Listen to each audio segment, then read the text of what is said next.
Happy Thursday, everybody. If you're watching live, I am super excited to be here with you for another edition of Live Well Sister. Once again, for those of you who may not know me, I am Marcie Thomas, founder of Brown Girl Collective and Live Well Sister, which has been around for about 6 or 7 months now. And it's a wonderful way to come together and be able to talk to awesome Black women who are able to tell us about our spirit, our bodies, how to have better relationships, how to make sure we're walking on our purpose, do good things with our money, as well as live our best lives in general. So today's guest was not any different. She's going to actually touch on several of those areas as we talk through her process of what it means to be spiritually fly. So as you're joining this space, please come on in the room, drop in the comments where you're joining us from. If it's your first time, if not, please feel free to share it out with others, or if you're watching it later, put replay so we know that you came in later. So tonight's special guest is Faith Hunter. Here's her book that we will be working through or talking about, Spiritually Fly, Wisdom Meditations and Yoga to Elevate Your Soul. She is a globally recognized thought leader, yoga and meditation teacher, author, and SheEO. I love that, SheEO. She began her practice of yoga and meditation in the early 90s as a way to cope with her beloved brother Michael, while her beloved brother Michael was dying from complications related to AIDS. Through the mindfulness and personal reflection gained from the practices, Faith was able to release her fears and experience an awakening from within. From that day forward, she committed herself to sharing these practices with the world.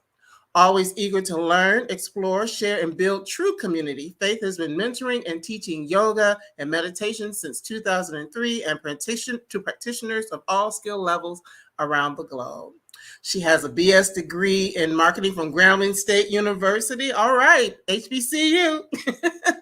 And an MBA from Loyola University. And currently she is running her Elevate program. It's just a subscription platform where she teaches all of her wonderful lessons.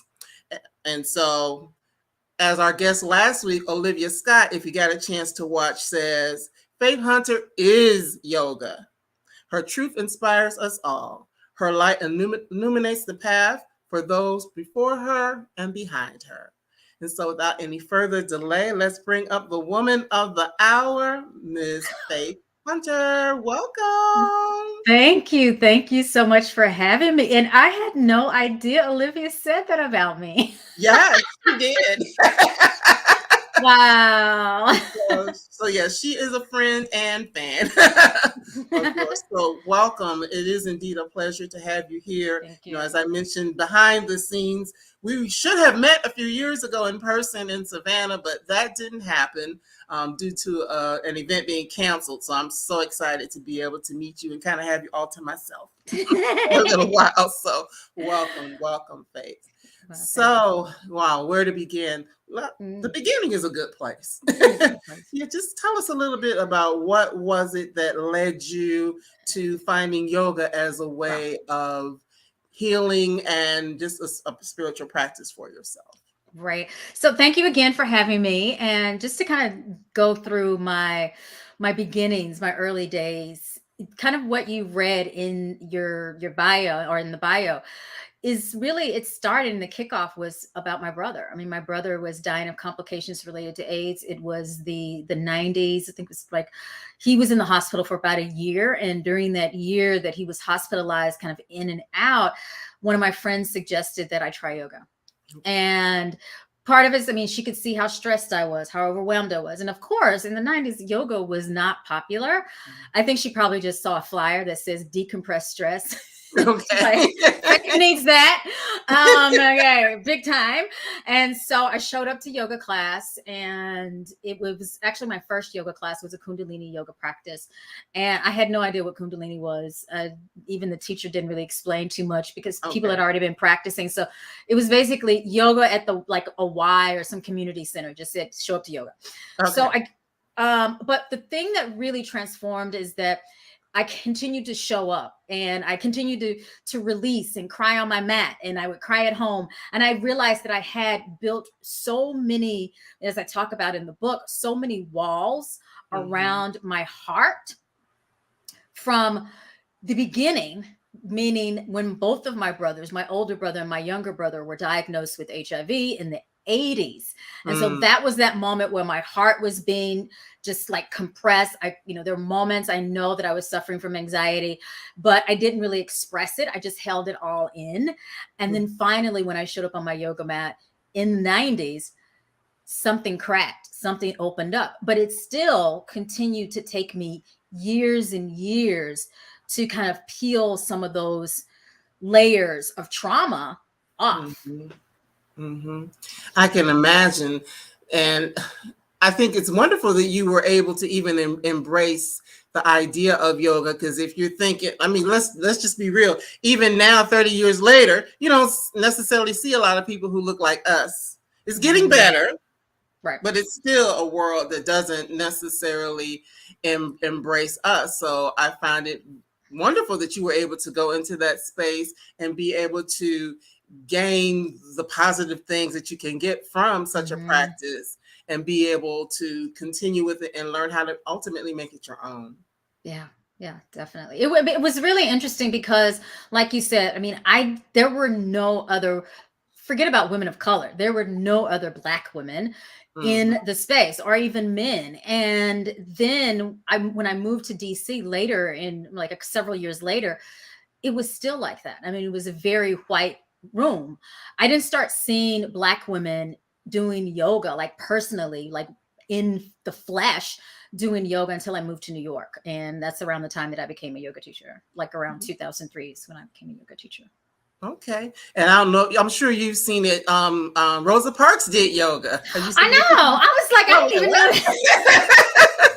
that. You would never, you just wouldn't think that. So, I mean, it's definitely something that has been a part of, something that we've done. People have reached out, because one of the things, and you touch on it in your book as well, that a lot of times as a Black person, you have a Black American, I'll be specific. A lot of times the way that we were brought up, there were certain things that you did and certain things that you didn't do.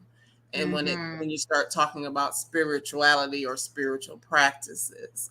So, that is something that you had to deal with as well. Yeah, definitely. I mean, and I grew up in Louisiana, and I grew up in a very religious home. Well, it was like, I would say my home was half religious and half not.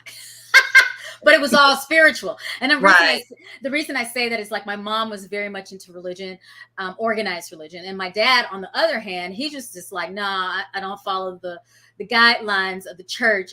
I just try and be a good person. And so, but he was very, very spiritual. Like, he believed in a higher power. So when I first told my mother, my dad didn't really care because he was more of an international person. He had traveled the world and stuff. When I first told my mother that I was not just practicing yoga, she thought that was okay. But when I told her that I wanted to become a yoga teacher, oh my God, it was like, I should have like been this, I guess in my head, I thought that it would have gone over well, but it didn't. And it really, I mean, she was supportive, but at the same time, it all came back to religion. And it was like, are you not going to be Baptist anymore? Are you becoming Buddhist? And so it was like the way that yoga had been presented, especially to the Black community, made us afraid. And like, oh my God, are you bowing down to idol gods? I mean, it was just like all the things, all the myths that are layered around it. So, yeah. Yeah, and that is something, and I mean, you talk about some other things later throughout the book, also like our African culture. There are things that come to us from African culture. There's not, it's not yoga culture, but it's African culture, things that are part of us. Yeah, I think, the thing that I highlight pretty early on in the book is when I talk about the chakras, and the really important piece that I want, especially Black women and Black people, to understand, that this concept of the chakras, the energy around them, how those energy centers work, started in Kemet. Like, and the river Nile is this beautiful flow and representation of how the chakras move and flow like water in our bodies. And this is what I always say when I talk about it. This is a fact. Like, the temples were specifically planted along the river Nile in honor of those energy centers. And in writing the book, I made a conscious effort to do as much research as I could around not only African traditions, how they intersect, but how these traditions were originally, meaning the concepts and the foundation, were originally created in Africa, right? Our people. So it's like we have to step in and take ownership of this practice. This is our spirituality. Absolutely. Because everybody came from us anyway. So I know. Come on now. Preach. Well, there may be some people who don't know what chakras are. I know it's a long, explanation, but just briefly, could you kind of tell people what chakras even are for those who may not know? Yeah, totally. So the chakras are these, so let me start here. We have thousands of energy centers that are in our bodies. And these energy centers, if you've heard of like Eastern medicine, the energy points or the acupressure points. So we have thousands of those throughout our body. But within the yogic tradition, and again, coming back, the yogic tradition is African tradition. In that tradition, we have these 7 primary energy centers that start from the base of the spine and go all the way to the crown of the head. They also represent everything in nature, right? All of the elements. They also connect us to not only the earthly center, right, that starts at the root, but then we also connect to our highest power, the divinity, in the crown of the head, and then our aura. So the 7 kind of flow, and I'll go through them really quickly. So you have the first chakra, which is grounding, rooting, connecting. It's really related to our sense of security and foundation. Then the second chakra is slightly below our navel center. The second chakra is about fluidity, water, creativity. It's right where our sex organs are sitting. Then right above that is above our navel is our third chakra. That's the heat and the fire. So it's like a lot of times too, I also like to experience or share this in a way that this is also our confidence. And so when your intuition taps in and say that, yes, you can do it, or no, you can't, it's coming from that gut feeling. I mean, that's kind of why the word is like, do you feel it in your gut? That's that third chakra center. And then the fourth one is right at the center of your chest. That's your heart. That's love, compassion, understanding. And as you know, if you read the book, forgiveness, right? Of not just of other people, but forgiving yourself and stepping out of that shadow of shame. And then you have your throat chakra, communication, listening, as well as speaking. And then you have right between your brow. I call it, a lot of times I reference it as my first eye, because when you were in your mother's womb, that is the eye that you were feeling and sensing through. And then when you become and you show up earth side, then your 2 eyes open up. Right. And so it's essential for us to allow ourselves to remain tapped in to that internal knowing that we had in the womb. And then the 7th one is, of course, the crown of the head, which we talk about all the time. That truly is our divine crown, and we have to wear it proudly, meaning we have to allow our spirituality to shine. Absolutely. Well, thank you so much. Because, you introduced some things, and there might be people who don't know. So thank you for that explanation. Now, what does it mean? And then we can get into the book a little bit more. What does it mean overall to be spiritually fly? To be spiritually fly, there's a couple of things that really come to the forefront, is that you have to step into your fullness, like really ultimately being authentically you, unapologetically. And within that, what that really means is that you have to be tuned in and connected to your physical body.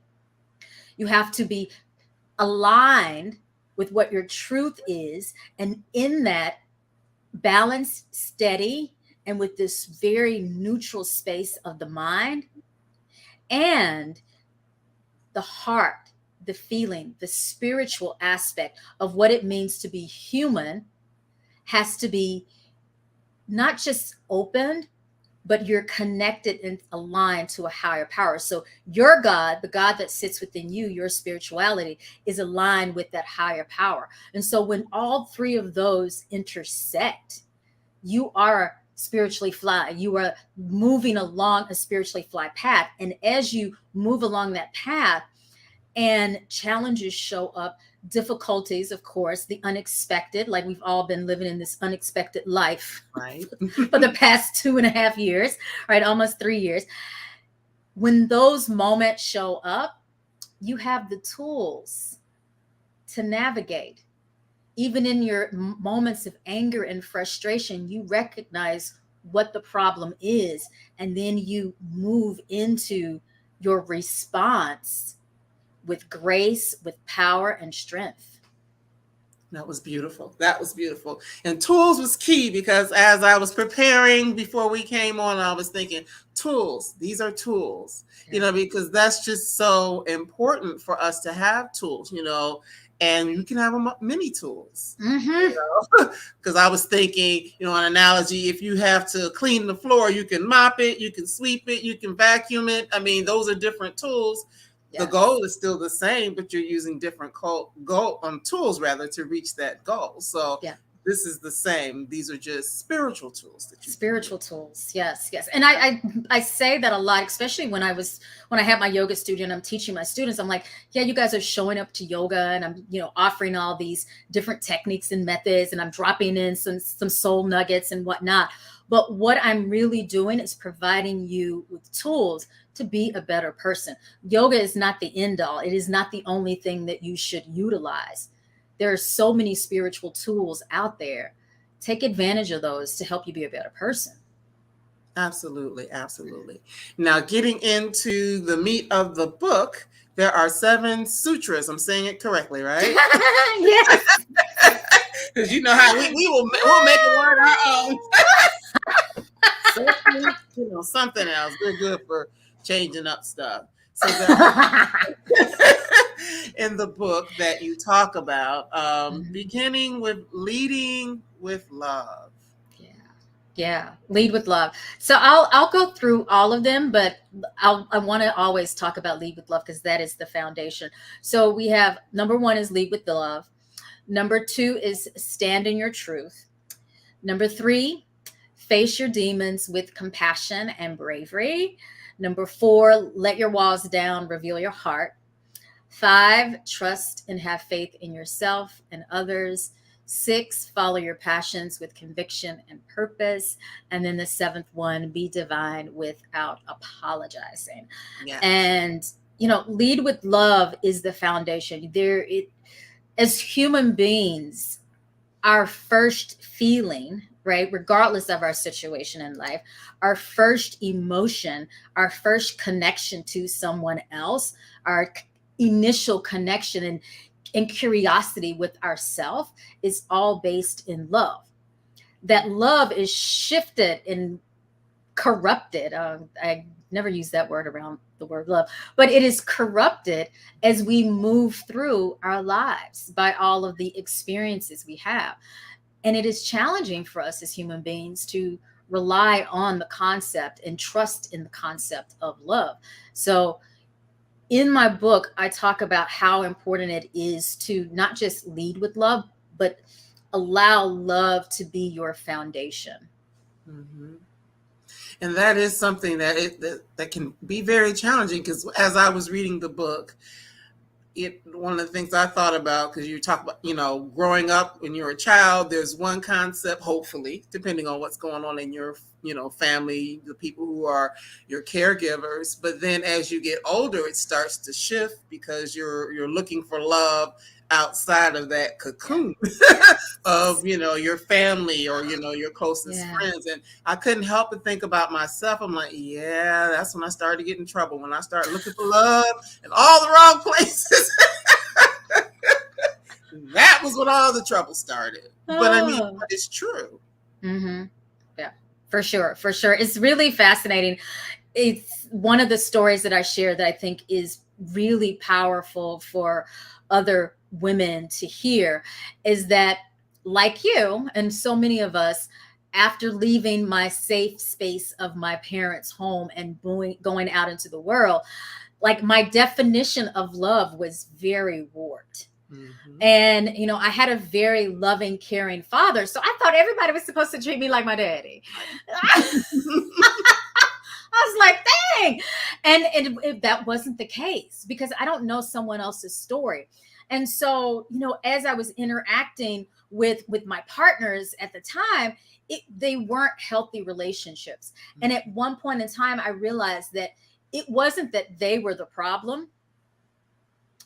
I needed to check myself and really identify what I thought love was, what love meant for me, what did love feel like for me. And within that, I had to identify what would I tolerate? Right.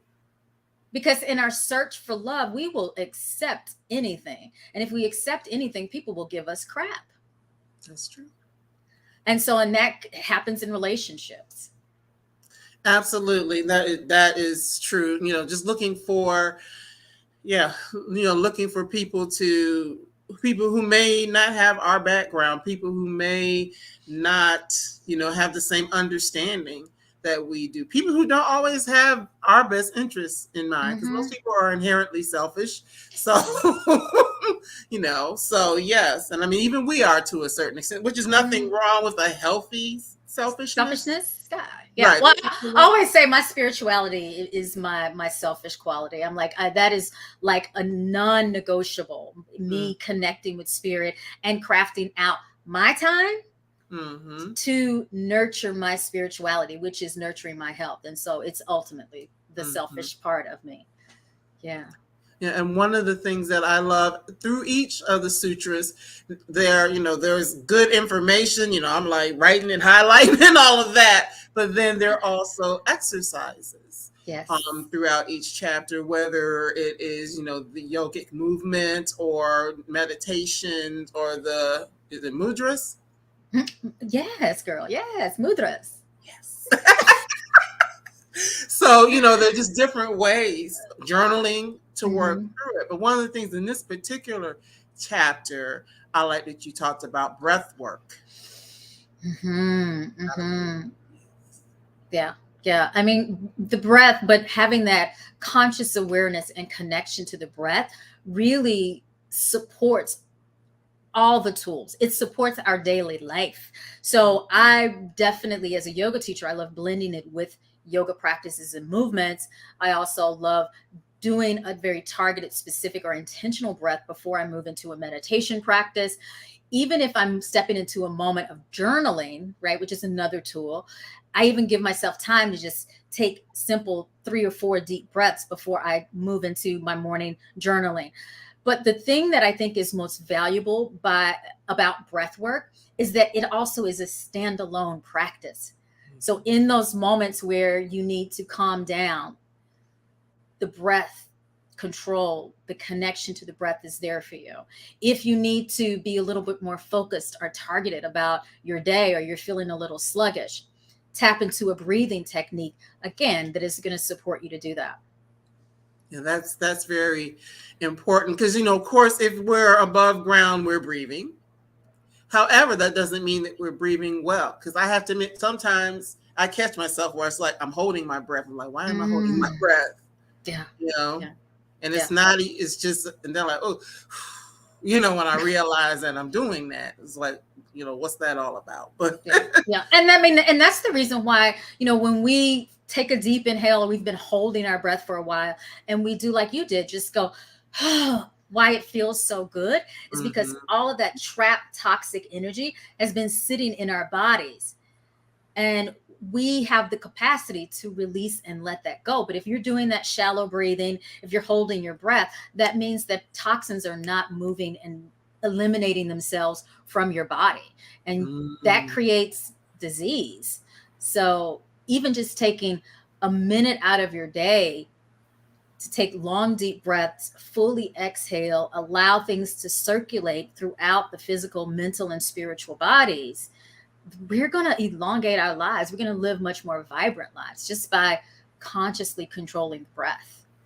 Right. Because I know one of the things you talk about, some of the physiological aspects of breathing, of doing yoga and the movement and all of it, it all ties together. Like I was saying to you before we came on, because I will admit, I'll do some meditation, try not to fall asleep because I usually I will meditate, I will journal, not as much with the movement, but, personally, I am in a space of transition, really Mm, making some choices, making some decisions about the next path in my life. And so I know that I need these tools yes, so that, yes. yes, I can pray, but yes, I can get quiet and I can meditate and, I can make sure I'm breathing and, moving my body and, dealing with the things that go along with that, so all of them work together.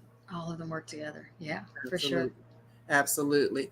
Absolutely. I loved there was at least 5 things in every chapter. And no, we can't hit on all of them. Uh, but one of the things, stand in your truth. That's the second one.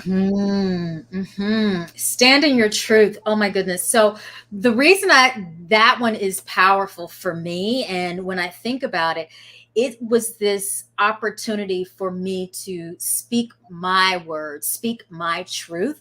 And as I share in the book, my family went through this major trauma together, right? Both of my brothers were diagnosed with HIV in the 80s.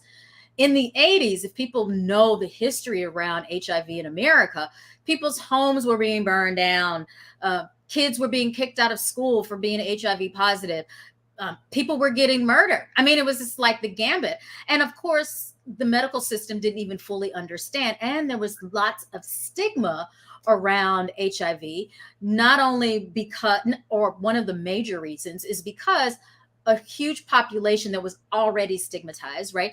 The gay community. So gay men also had this disease. And so that created a whole nother level of discrimination and also separate in meaning that people didn't want to have people HIV positive around. And so they did their best to separate them, alienate them, and ostracize them. So our family chose not to share my brother's status with our local community. Very limited people knew. The school knew. Our pastor knew, and a couple of my mom and dad's close friends. There are even people in our own family that had no idea. And so I was probably around the age of 13. So that was a huge secret, right? That I was keeping, that we were all keeping. And then finally in college, like late high school, college, one of my mom's friends was a social worker, and so she started a sex education program, and I decided to join it, just to do like some nonprofit work and like blah blah blah. And that gave my story a voice. That gave me space to speak out and just to share without feeling like I was being condemned. And then that was actually turned out to be my trajectory in my career for almost about 5 or 6 years. Oh, wow. Mm-hmm. Wow. It's just amazing, because we think about, once again, even though I know this book isn't specifically for African Americans, I just think as an African American or a Black person, because I believe probably people in diaspora deal with this as well. There's so much about keeping secrets, about not talking about certain things, about what happens in this house stays in this house, Yes. and things that can create a lot of issues that we might be dealing with because of holding secrets or, not being able to be honest. Things that keep us from perhaps getting the help that we really need. So to be able to stand in your truth, whatever that truth is, that's just so important. Yeah, for sure. And I like that you mentioned that how culturally we have this part of who we are to keep secrets. And it is something that I feel has caused the death of many of us. It's like you often find like, oh my gosh, like especially even an older person, my goodness, like they were still healthy, they were still vibrant, but they died of how they use the term, they died of a broken heart, but that's because they were holding on to all those secrets. Right. Right. Holding on to all of that. And we have like some of the highest rates of depression, suicide. And then you look at some of the other health related issues. I think about my mom when my older brother died. My mom was always super healthy. She always ate really well. That's kind of how our family was. But when my brother died, she ate her feelings. Mm. And Mm-hmm. in just a matter of a year, I want to say she probably gained about 40 pounds. Oh, wow. Yeah. Mm-hmm. Yeah. And she didn't get help. Like, it was really interesting. My dad and both of my brothers at different stages in their life, as well as myself, when both of my brothers were diagnosed, we went to therapy. Mm-hmm. My mom opted out of therapy because she didn't feel like anything was wrong with her. Right. Right. And a lot of times it's not even that anything is wrong. Sometimes, once again, you just need new tools. New tools. New tools. Yeah. That's all that it is. But, that Mhm. speaks to the thing of, oftentimes us not being able to, understand that. One of the things when I talked to our friend Olivia last week, one of the things that we talked about was the fact that oftentimes the things that we need the most, either we have all these stigmas attached to them, Mhm. or in some cases things are priced out of our, we just can't afford it, even though it's Right. something that can help us, whether Yeah. that be yoga, because doing yoga isn't necessarily cost effective for some, For sure. so those things are important. And your program that you have right now we'll talk about that a little later on though. So face your demons with compassion and bravery. Now, Mm. this chapter, I believe is, I might be getting it wrong, so forgive me. Is this the one where you do like a 40-day exercise? Yeah, I Okay. think it is. I'm like, I think it is. I have a couple of suggestions on doing 40-day practices, Right. but yeah, but facing your demons is really about doing the shadow work. And that's definitely a buzzword within the wellness community. But, as you start to speak your truth, sometimes we glaze over what is really on the other side, right? As above, so as below, right? We talk about that a lot of times. And so we have to be able to flip the coin, to do the deep dive. This is like the moment in the book where you've done a couple of practices, you've laid the foundation, you started to kind of like breathe through some of your uncomfortable feelings. And Mm-hmm. now it's time for you to step into the dark side, I say, and look at what you've called shame, what you've been uncomfortable with, facing your greatest fears, but not doing it with judgment. Mm. And that's a big thing, to not do it with judgment, because we are a judgy folk. And a Whether lot of it's times we're judging harder ourselves. on ourselves as well. Exactly. Yeah. Judging ourselves, judging others, it's something. So that's one thing, if you get this book, and as I said, it's tools, it's practices. I read it quickly because I wanted to be able to speak intelligently. However, I know I have to go back and work through, Yeah. some of the exercises, work through some of the movement, do some of the journaling, because there are things, we all have things, and this is not a knock on childhood, but a lot of times these things come to us in childhood, Yeah. you Yeah. know, For sure. so Yeah. And actually, in what I do mention early on in the book is that we establish our thought patterns, our basic behavioral patterns between the ages of 0 and 11, right? A lot of scientists and psychologists and whatnot, they say 0 to 7, but we're still forming our frontal lobe even after the age of 7. And so anything that we see, feel, and sense and hear, we really absorb it. So it's mhm. very different when we're adults and our frontal lobe is fully formed and we hear something, we have the ability to navigate what that means for us, whether or not we're going to hold on to it or we're going to push it away. Like, this has nothing to do with me, right? This is not going to impact my life. Somebody want to say something ugly. Okay. Mhm. However, between the ages of 0 and 11, someone comes at us as a child, or we witness something traumatic as a child, we absorb that.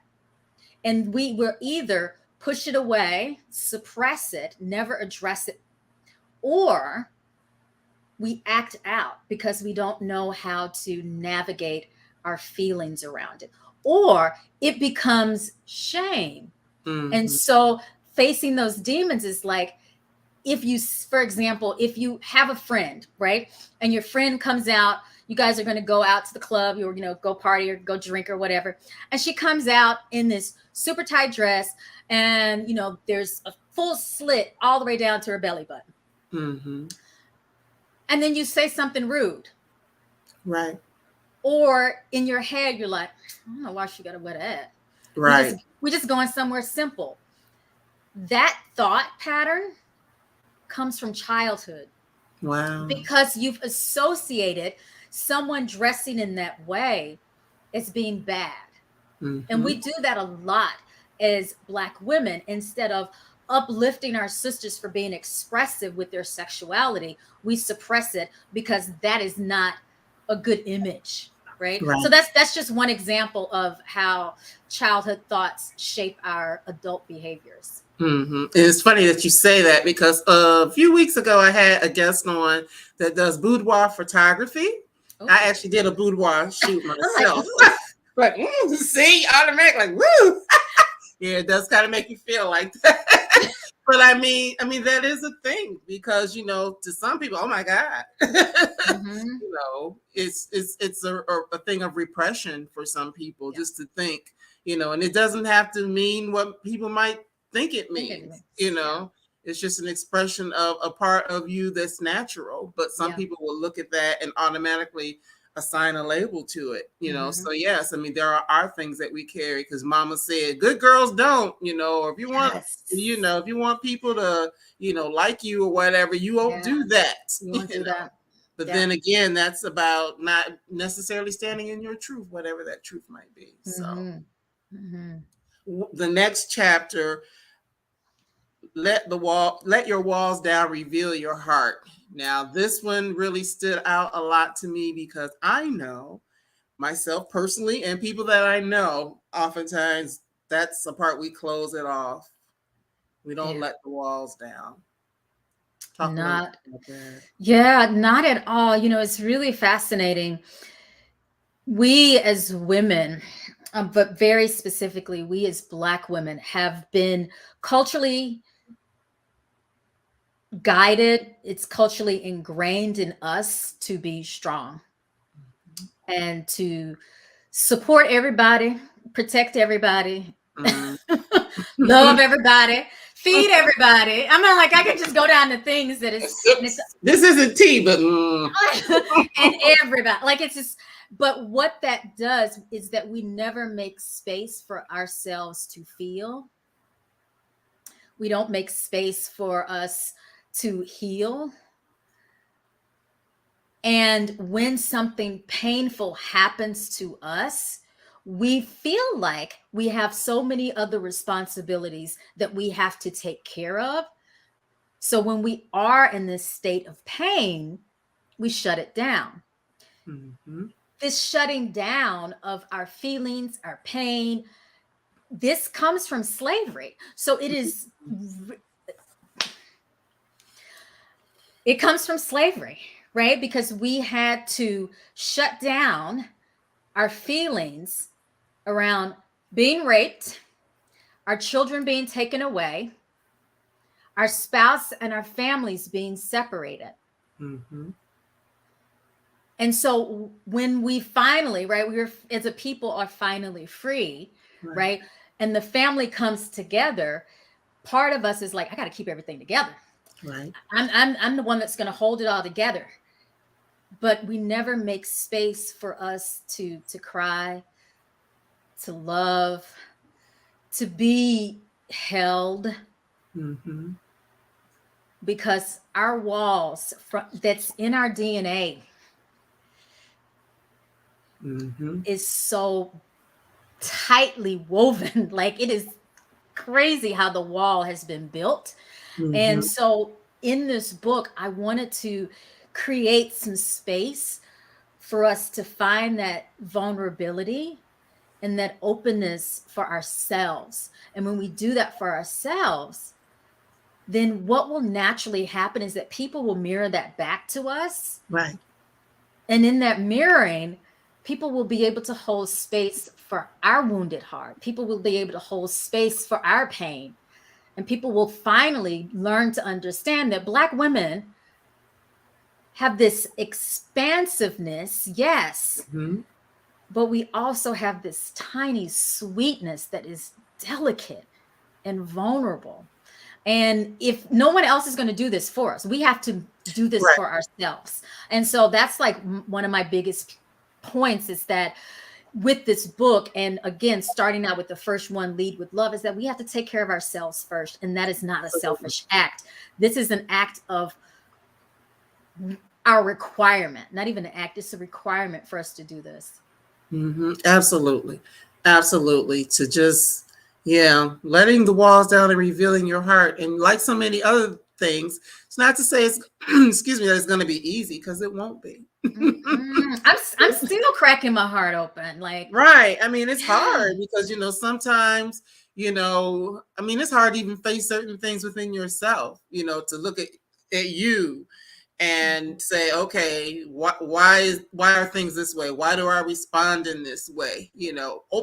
Really being open and honest with yourself. I mean, that's a big thing in it, just alone, let alone then taking that and sharing it with others who, sometimes people don't guard your heart, so to speak. So it's something. Well, kind of, you mentioned the self. Now in the next piece, the next one, trust and have faith in yourself and others.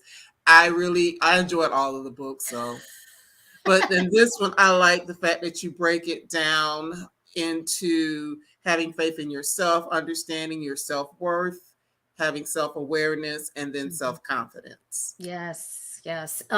Those are so essential when it comes to trust.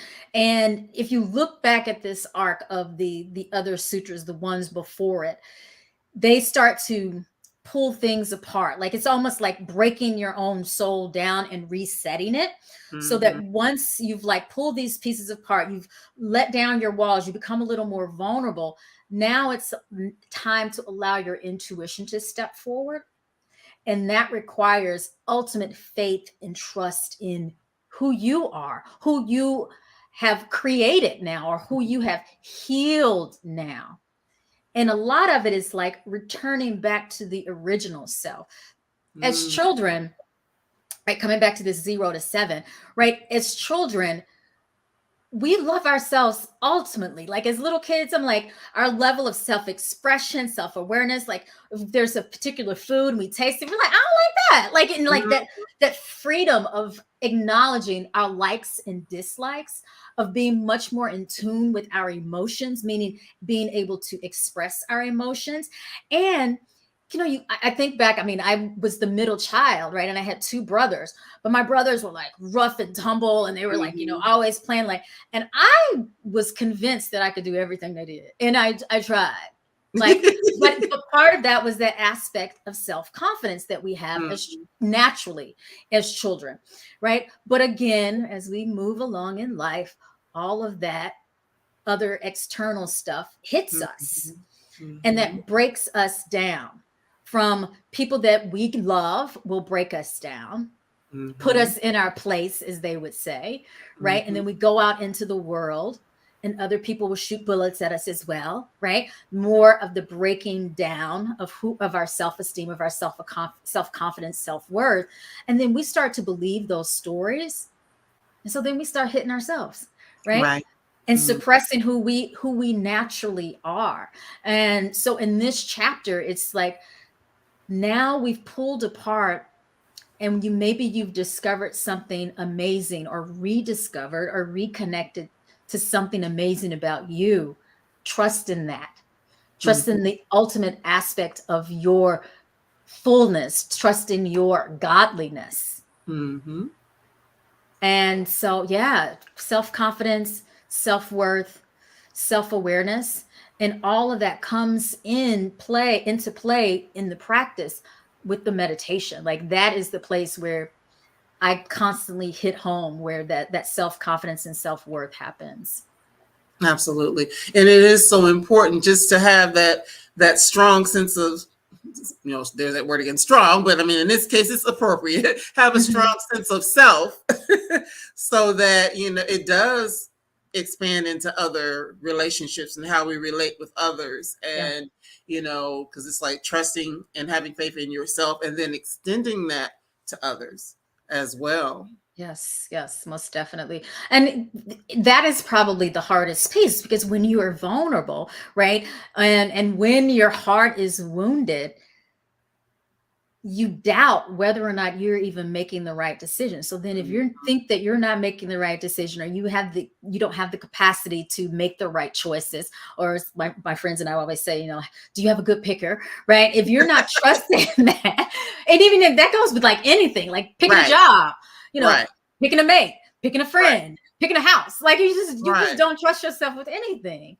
What happens that in your relationships, you're going to doubt those individuals as well. And again, it becomes this weird little mirror. You don't trust yourself. It's impossible for you to trust other people. Mm, that's strong, and a lot of times we don't realize we don't trust ourselves.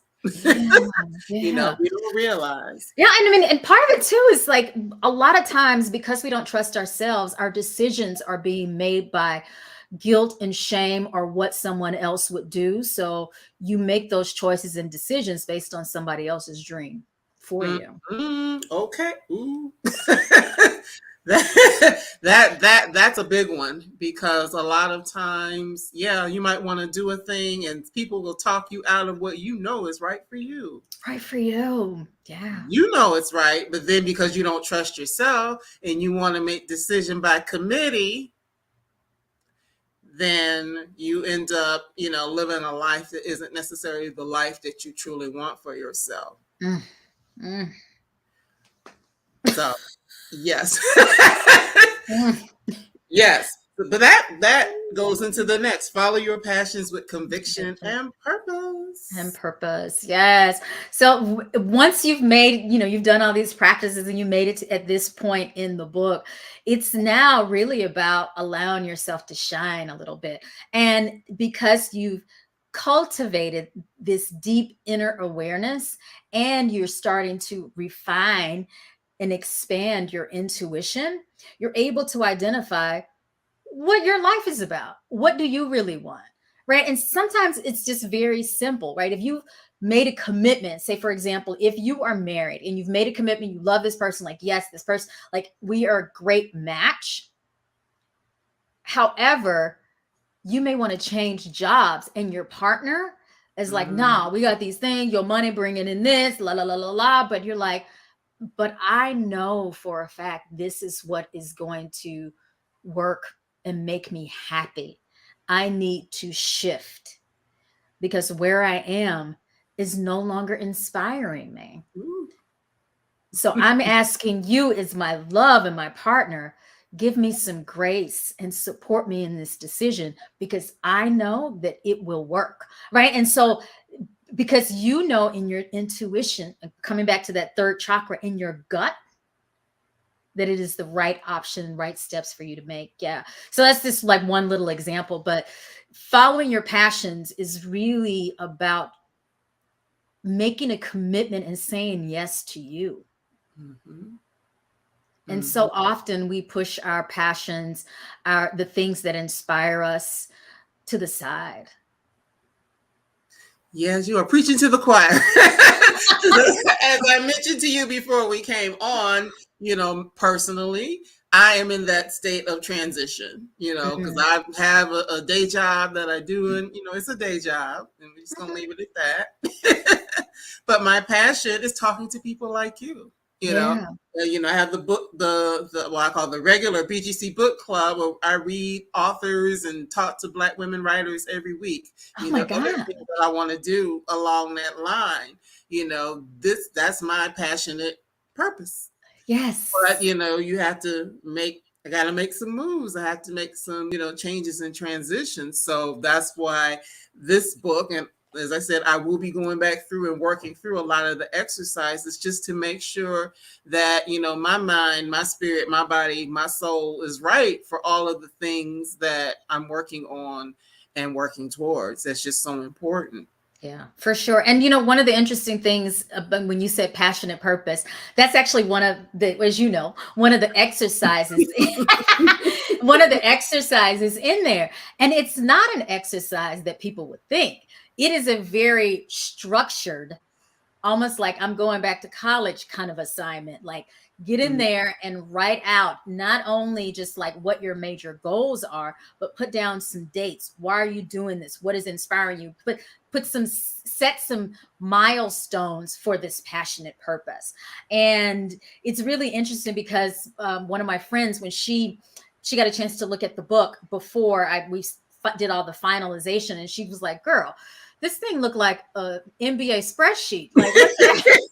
Like, what is this? What is this? And I was like, well, it kind of goes back to my MBA, business days of the SWOT analysis, right? We have to identify what our strengths, weaknesses, opportunities, and threats are. We have to do that for ourselves as Absolutely. well. So we have to identify what our personal SWOT analysis is. And then once you move in there, treating ourselves like this spiritual business, meaning the business of me. And within the business of me, I have a passion, I have a goal. What is my mission? All right, now what are my action steps for getting to that end goal or that deep desire? And then once you write it all down, now you need to get to work. Right. So it's like, even if you do have that day job, which I've had one, right? I've had multiple day jobs. And I was like, okay, I have this day job, but at night I'm teaching yoga. Right? And I'm going to commit to studying yoga a little bit more and teaching at least 2 or 3 classes a week so that I can refine and improve my skills. And then I remember talking to my mom on the phone, like I quit my day job, but then I still needed to make some money. So I was doing like nonprofit consulting. So I would just do like one-off contracts. So I had this contract that I was committed to work with them 20 hours a week for the next year. And so I told my mom, she's like, "Oh, so are you going to sign the contract again?" I said, "My goal is not to sign the contract again. My goal is to ensure that my yoga and wellness career, side hustle, side gigs, makes the same amount that my current gig is making." And then and I'm not going to use that money sitting over there that I'm doing my yoga stuff with. I'm going to put that to the side. I'm just going to live on that gig. But then when that starts to align and I can project, again, going back to the business of me, when I can project my financial status is going to be more or match up 6 months out, not like 3 months out. Like I'm like really talking about deep business of 6 months to a year. I have gigs set up. I have projects in line. I know how that yoga money is coming in. I'm quitting that job. But that wasn't going to happen unless I made a personal commitment to identify what my passion was, match that up and align that with, and sometimes we don't like to talk about money, but match that up with my financial needs and what I want my lifestyle to be. And then going back to sutra number 5, trusting in myself, saying yes to the divine, and trusting that also those opportunities are going to flow in my way, in my path. Absolutely. I love it. I love it. Because one of the things, passionate purpose, I think about, how do I put it? There are a lot of people who only think about the money. They chase what they think is hot, or they chase what they think is going to make them a quick buck. Yeah. Then they don't do the work to really figure out, is this a passionate purpose? Because the thing of it is, I mean, yeah, you might be able to make a quick buck, but when it's a part of who you are, that just means so much more on so many different levels. Yeah, For you sure. know. And and whatever your passions are, right? Right. Your day job may be your passion, right? So if Mhm. someone's day job is their passion, well, how can you continue to be the best that you can be right then and there? And maybe be more creative, more exploratory, more adventurous in that day job. And maybe there are goals that you need to set. So even taking that same framework, Mhm. outlining that, for your day job and seeing where you can project to be better at what you're doing right now. Absolutely. That's just so important. So important. And last but not least in the book, and we're coming up on time, just perfect. I really love this. Be divine without apologizing. It's like, yes, Yes. I And am divine. that I am divine. I mean, that is like the ultimate spiritually flyness. And what I mentioned in the first part of the book, flyhood. Like that's when I am officially the spiritually fly, full-fledged adult because I am leading with love. I'm being brave. I'm standing in my truth. My walls are open. My heart is expansive. I'm walking in my path.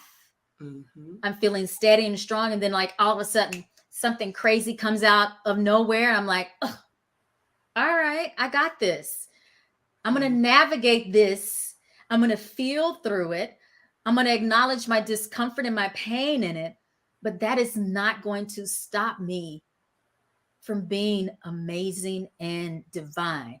It's a temporary setback in my Right. greatness. It is not defining who I am from this point on. Absolutely. And just not apologizing because that is something that, you know, hmm, we a lot of times as women, as Yes. Black women, we feel like we have to apologize, for being great. Yeah. Or we Yeah. have to be, humble, whichever word, however you want to pronounce it. Yeah. Yeah. Not that you have to be cocky and, Right. rude about it, but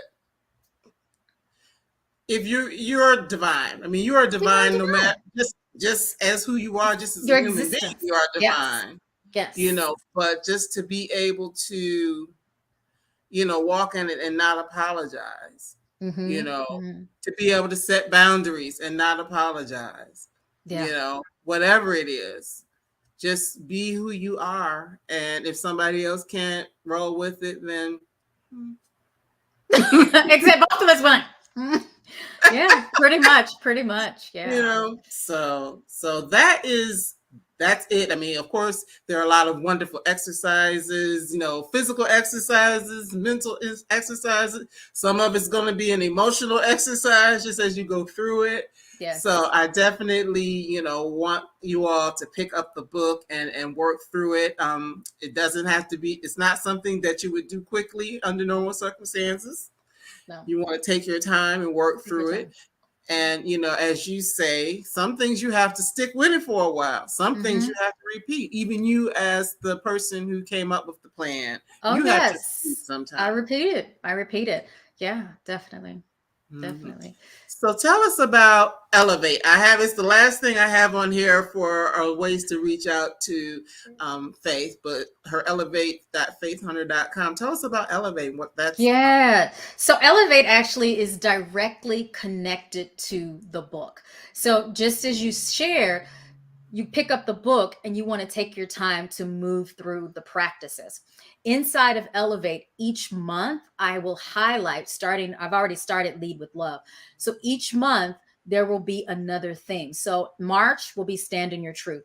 But when you go inside of the membership portal, I have the practices that are in the book online. Oh, wow. That's good. So if you think back to the first chapter, Lead with Love, there's a section in there that I call the Love Sound Box. Mm-hmm. I've recorded the Love Sound Box. Okay. So it's a 5-minute recording for you to practice that exercise. And then all of the journaling prompts, all of that is inside. But here's the beautiful piece. By the time we reach July, right? Or I'm sorry, August. So by the time we reach August, we'll have all 7 Mm-hmm. sutras, all 7 themes will be posted inside of Elevate. Then Okay. once we finish with August, then after that, we're going to start pulling some other things apart and like offering up some other workshops inside.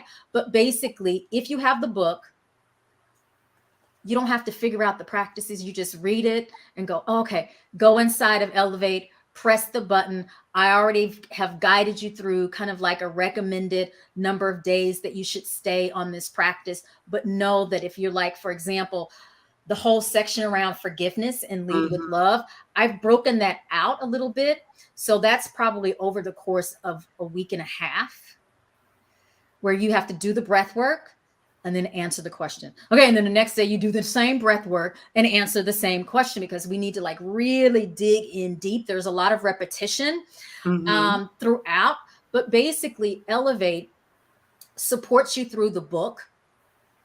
You need the book, but you don't have to have the book, but it's important to have the book so you can feel the backstory around these practices.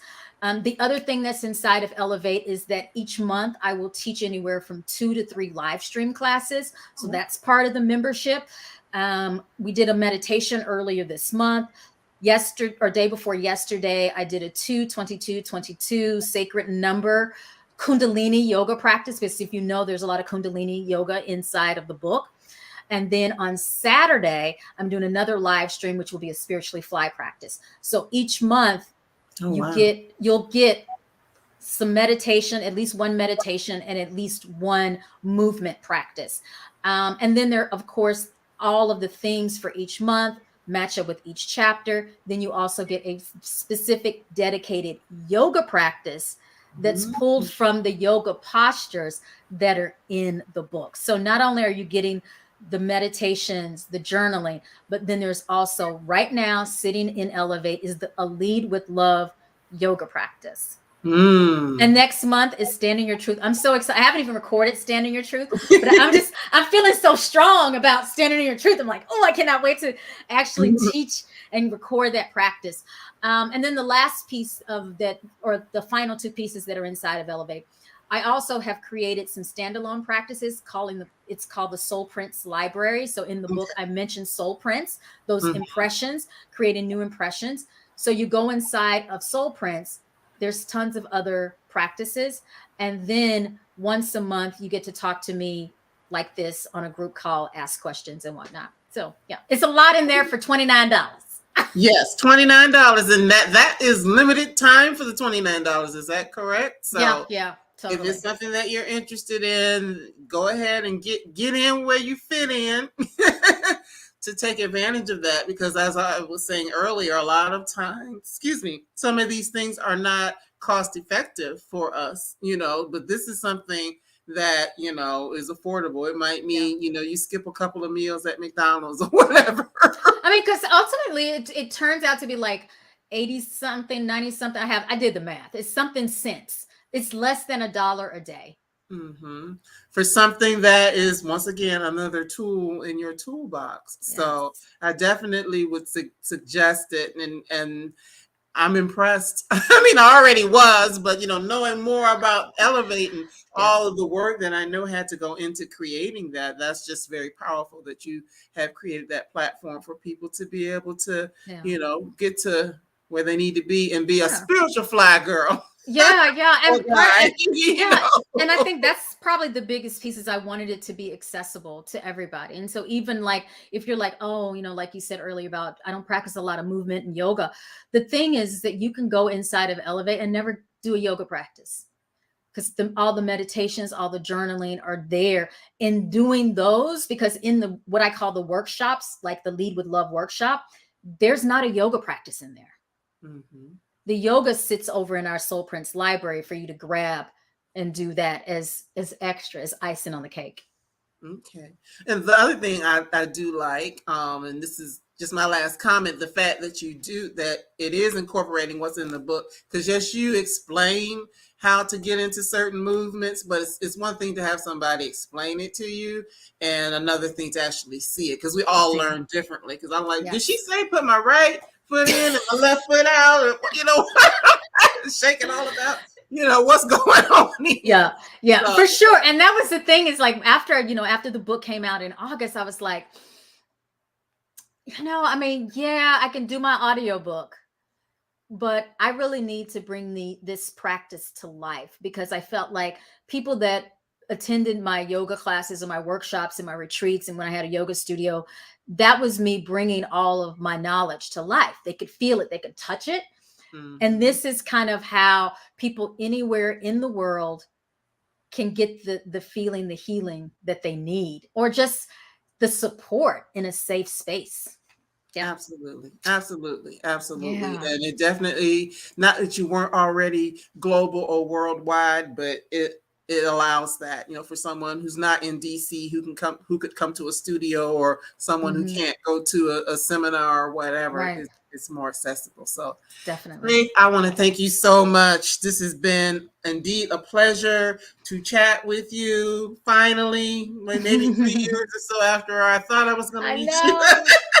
know. I know. So Thank it's you. just Thank you. indeed, a pleasure, a blessing. And, everyone, I do encourage you to go ahead and, you got all the stuff at the bottom, so you know where to find her. But grab a copy of the book or get on and Elevate while you can get that great monthly deal and add You get 7 days free. It's a free trial, 7 days right? free. Okay, that's even better. And the 7-day free trial is probably that's going to end faster and sooner than the Okay. $29. Okay, so all right, you heard it right here. Get in where you fit in. Get those 7 days. See, take a look. See if it's something you think that you want to add to your tool chest, and go ahead and go for it. So, Thank you. I'm going to announce our guest for the next week. Thank you, Faith. I really appreciate you. I know I'm not going to say my friend's name, but her last name is Williams. I know she's super excited, so I'm sure she's probably going to text me as soon as we're done. You talk to Faith. Yes. Thank So you. thank you again. Bless you. And I hope that this won't be the last time. Of course not. All right. See you soon. Bye-bye.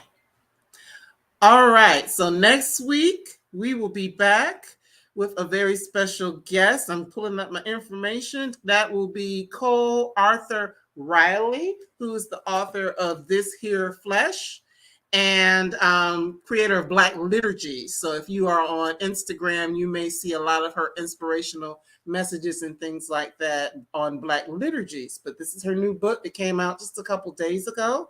And she will be here to chat with us on next week. So thank you once again for joining me and the lovely, wonderful Miss Yoga herself, Faith Hunter. We appreciate you. We appreciate your time.